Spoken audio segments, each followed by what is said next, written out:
Mayor Eric Adams has just been indicted on federal criminal charges. The recent indictment of New York City Mayor Eric Adams on federal corruption charges has shocked many. Accused of bribery, wire fraud, and conspiracy, Adams' case raises important questions about integrity, leadership, and the responsibilities of public figures. For Christians, this scandal is not just a headline, but a moment to reflect on the lessons of integrity, accountability, and the importance of righteous leadership. In this video, we will explore the allegations, the spiritual implications for Christian leaders, and what every believer can learn about godly leadership from this situation. Remember to like, share, and subscribe to our channel. Eric Adams, a former NYPD captain and current mayor of New York City, has been charged with 5 federal crimes, including bribery, wire fraud, and soliciting illegal campaigns. The indictment claims that since 2014, Adams accepted gifts and travel benefits from foreign nationals in exchange for political favors. One of the more disturbing allegations is that Adams pressured the NYC Fire Department to approve a Turkish consular building without proper fire inspections, all in exchange for favors. This scandal is particularly devastating because Adams, a figure who presented himself as the new face of leadership in a post-pandemic world, is now under scrutiny for betraying public trust. As Christians, we must ask ourselves, how do we approach such failings in leadership? What can we learn from the downfalls of others?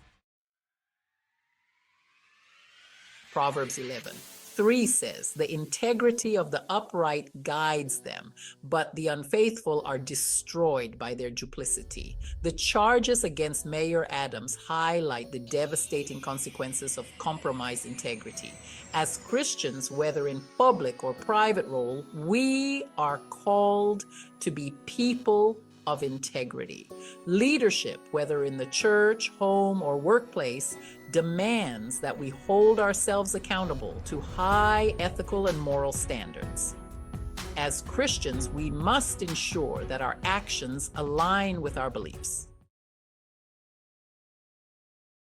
Accountability is non-negotiable. Mayor Adams' situation also reminds us of the importance of accountability. Just as public figures must be held accountable by the law, Christians are held accountable by God and their community. James chapter 3, verse 1 warns, "Not many of you should become teachers, my brothers. For you know that we who teach will be judged with greater strictness. Those in leadership positions should be held to high standards, and being accountable to others ensures we stay on the right path. For the love of money is a root of all kinds of evil." Timothy 6:10. Adams' alleged acceptance of luxury benefits in exchange for political favors points to a desire for material gain. Christians are warned repeatedly about the dangers of greed, which leads to corruption and broken trust. Whether in public office or private life, Christians must guard their hearts against the deceitfulness of riches. God calls us to lead with humility, service, and a spirit of generosity. Mayor Adams's alleged use of political power for personal gain is a direct contrast to the servant leadership Jesus modeled. In Matthew 20:26, Jesus tells his disciples, "Whoever wants to become great among you must be your servant." Christian leadership isn't about wielding influence for self-promotion, but about serving others with integrity, humility, and faithfulness.